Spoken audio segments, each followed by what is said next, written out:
Ngayon ay magkaroon tayo ng sample problem in the analysis of singly reinforced concrete. So here's the problem number 1. A reinforced concrete rectangular beam has a width of 300 mm and an effective depth of 500 mm.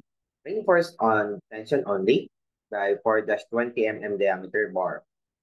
Ating FC prime is 30 megapascal and Fy is 414 megapascal. Determine the ultimate moment capacity of the beam in kilonewton meter.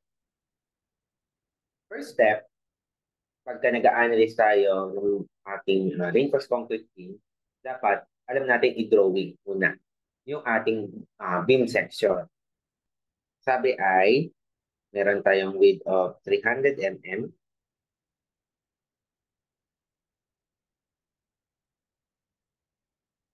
Then, given din sa atin yung effective depth. Pagka sinabi effective depth, ito yung depth of your tension reinforcement from the compression fiber or the extreme compression fiber ng ating concrete. So therefore, maglagay tayo dito ng reinforcement. And sabi naman dito sa ating problem, reinforce on tension only. Kasi i-reinforce concrete beam, sa tension lang naman natin siya nire-reinforce. So lagay tayo dito ng bakal. So sabi yung bakal, dyan daw ay 4-20 mm diameter bar.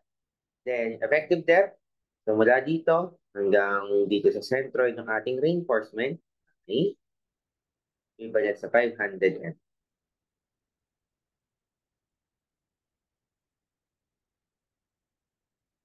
Okay? Then next, given tayo ng ating FC prime, that is equivalent sa 30 megapascal.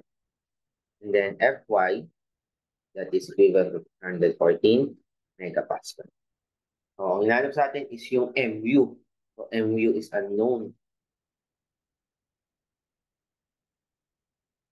So, ano unang gagawin natin after natin i-draw at ilagay yung mga given sa ating problem? Unang-unang gagawin natin ay nalagay natin dito yung una ay equilibrium condition.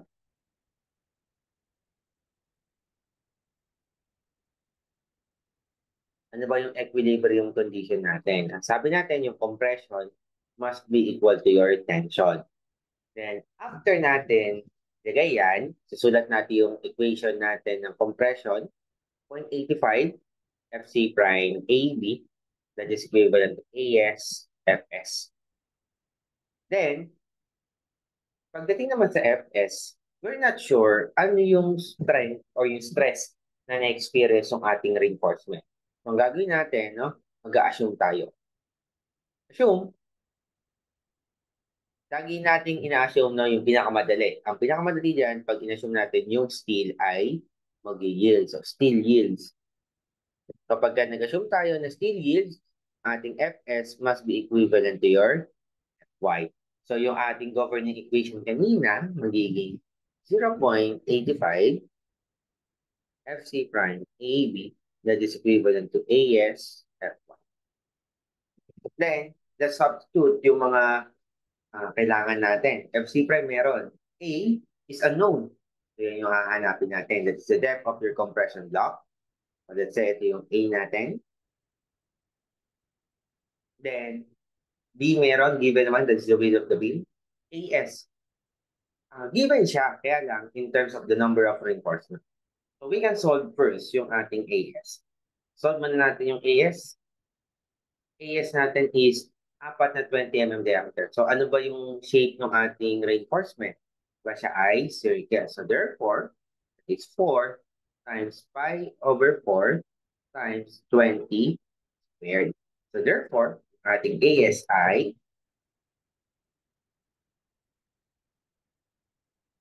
400 pi mm. Pag ako, hindi ko siya masyadong i-express muna sa decimal. Maganda kasi naka-pi para full decimal yung makuha natin. Next. So, we can substitute now yung iba pa mga given values dito sa ating equilibrium condition. So, we have 0.85 FC prime natin ay 30 megapascal. Then, A, that is unknown. And then yung B natin ay 300. That is equivalent to 400 pi times yung Fy natin na 400. So therefore, ang value ng A natin ay 68.006 mm. Sabi yung, assume, this is just an assumption of our depth of compression block. We are not sure kung tama pa yan. Ngayon, ano natin malalaman kung tama yan? So, ang gagawin natin is magsasolve tayo ng Fs based from the strain of concrete of 0.003. But, para ma-solve natin yung Fs, kailangan natin ng value ng C. Matatandaan natin, para ma-convert natin yung C into A or yung A to C, so using this formula. So, using A is equivalent to beta 1C. So, ngayon, we need to compute first yung ating beta. So, paano nga natin nako-compute yung beta? So, ganito natin kinakompute yung beta based from this table. Section 422.2.2. So, it depends on the value of FC prime. Yung FC prime natin kanina ay 30 megapascal. So, yung 30 megapascal is lying on this condition, pangalawang condition, between 28 and 5. So, therefore, ito yung gagamitin nating formula to get the value of your beta. So, yung beta, 1, that is equivalent to 0.85 minus 0.05 divided by 7 multiplied by FC prime minus 28. Substitute. We have 0.85 minus 0.05 over 7 times 30 minus 20. Therefore, yung beta natin ay 0.8357. Commonly, pagka ako ay nagko-compute ng mga values na less than 1, usually sa decimal places, nilalagay ko yung 5. To lessen yung tinatawag nating rounding of errors. Mababawasan yung error natin sa masusolve natin kapag nag-figure natin. Tandaan, very, very small numbers, huwag yung i-round up into 2 or 3 decimal places. Namihan nyo hanggang maaari. 5 or 6 is enough para mas makuha ninyo yung halos exactong value. Okay, next. So after that, we can compute now for the value of C. Sabi nga natin, sabi tayo sa A equals to beta C. Diba meron tayo na-compute na value ng A? Value ng A natin ay 68.006.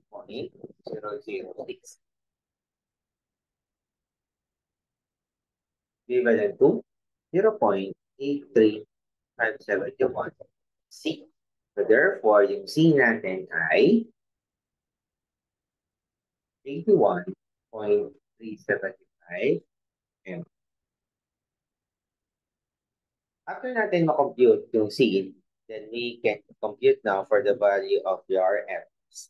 Sabi natin, yung Fs natin based from the strain of your concrete na 0.003. Maximum yon. Okay? So, we are limiting yung ating strength of concrete. Substituting, so we have Fs is equivalent to 600 times D, yung ating effective depth is from the figure is 500. 500 minus 81.375 divided by 81.375. Therefore, yung ating Fs is equivalent to 3086.63.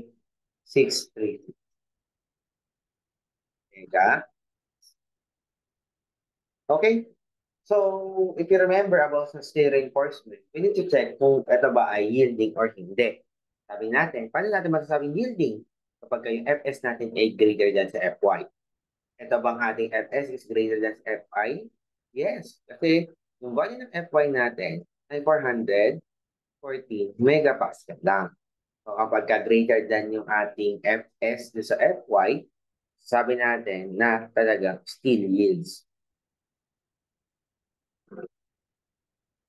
Kapag nasabi natin ganyan, we can say also that assumption is correct.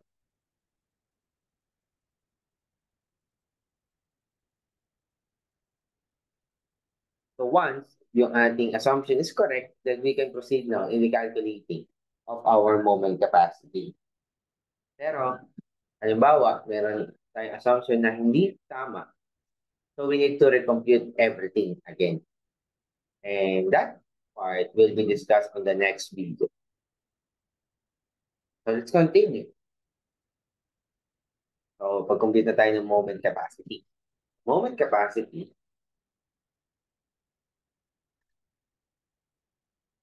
dalawa kasi yung kinocompute natin eh.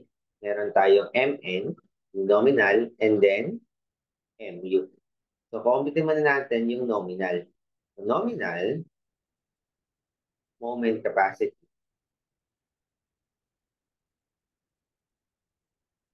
MU. Can be computed based from the stress diagram. Kaya binanggit natin nakaraan sa ating discussion about principle of reinforced concrete as seen. So, ito ay 0.85 FC prime. And then, ito ay Fs, di ba? And sabi natin yung Fs is equivalent to Fy. Bakit? Sabi nga natin, kapag yung ating Fs greater than Fy, so ang gagamitin nating value ng or the capacity of this steel ay Fy. Then, ito ay A. That is the depth of your compression block, A. And then, ito ay D. That is the effective depth. So, ito, yung ating sa concrete, yung compression niya, meron tayong equivalent compression C. And then dito naman ay equivalent tension. So, sabi natin, i-moment lang natin itong compression papunta dito sa ating tension side. So, meron tayong distance Y. Sabi natin, we can compute yung ating nominal moment capacity using the compression times yung Y natin. Ngayon, yung Y, based from this diagram, yung C is located at the middle part of your depth of compression block A. Ibig sabihin, A over 2 sa taas at sa baba. Therefore, yung Y natin ay D minus A over 2. Diba? So, dito kasi ay A over 2, correct? Therefore, yung ating Y ay D minus A over 2. So, ngayon, alam natin that yung compression natin, huwag yan ikakalimutan that is 0.85 FC prime AB times D minus A over 2. Actually, this formula of the nominal moment capacity, hindi nyo kailangan i-memorize. Gamitin nyo lang yung statics na approach, makukuha nyo yung formula talaga. Ito, hindi ko ito pinamemorize kasi sa mga susunod na mga topics, magbabasa tayo sa statics. Kung paano natin kinocompute talaga yung mismong movement. Base doon sa diagram, stress diagram. Okay? Doon tayo magbabase. And aside from that, magbabase rin tayo sa section ng ating beam. For now, since rectangular lang naman yung pinag-uusapan natin, kaya ito yung common na formula for rectangular section. Now, let's compute. Yung Mn natin, that is equivalent to 0.85. FC prime natin ay 30. A natin ay, kita natin, since correct assumption, tama yung value ng A natin. A natin ay 68.006.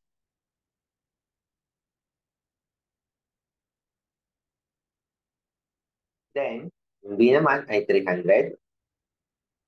Yung ating effective depth ay 500 minus 68.006 over 2.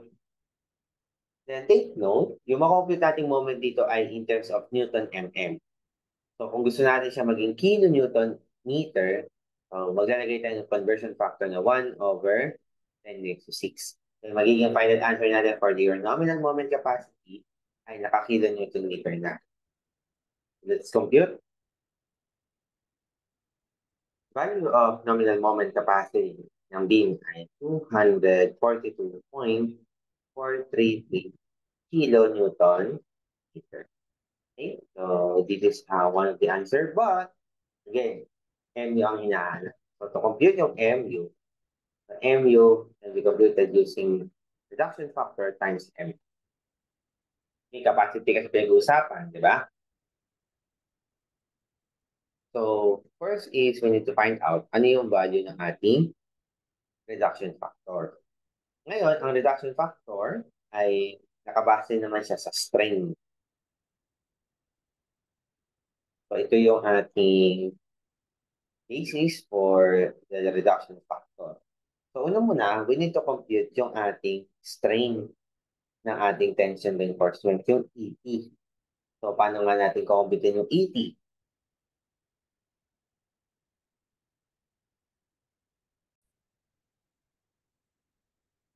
So, yung ET, can be computed using Fs over Es. So, yung strain natin, Fs, yung Fs na na-compute natin kanina ay 3,086. 636.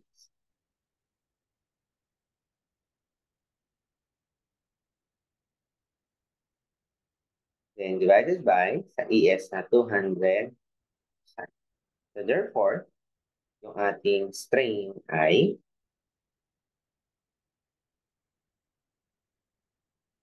0.015433.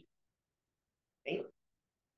Then, yung strain natin na 80 is greater than 0.005 na limit. Okay? Papansin ba? So greater than siya. So therefore, yung reduction factor natin ay equivalent sa, tingnan natin ulit sa ating table.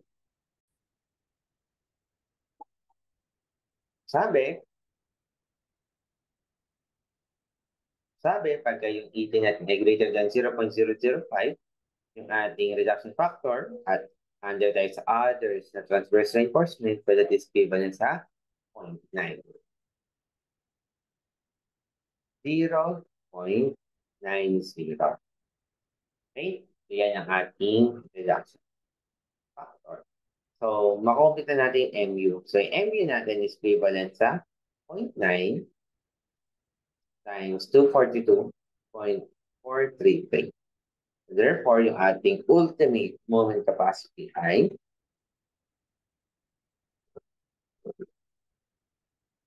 218.190 kilonewton meter.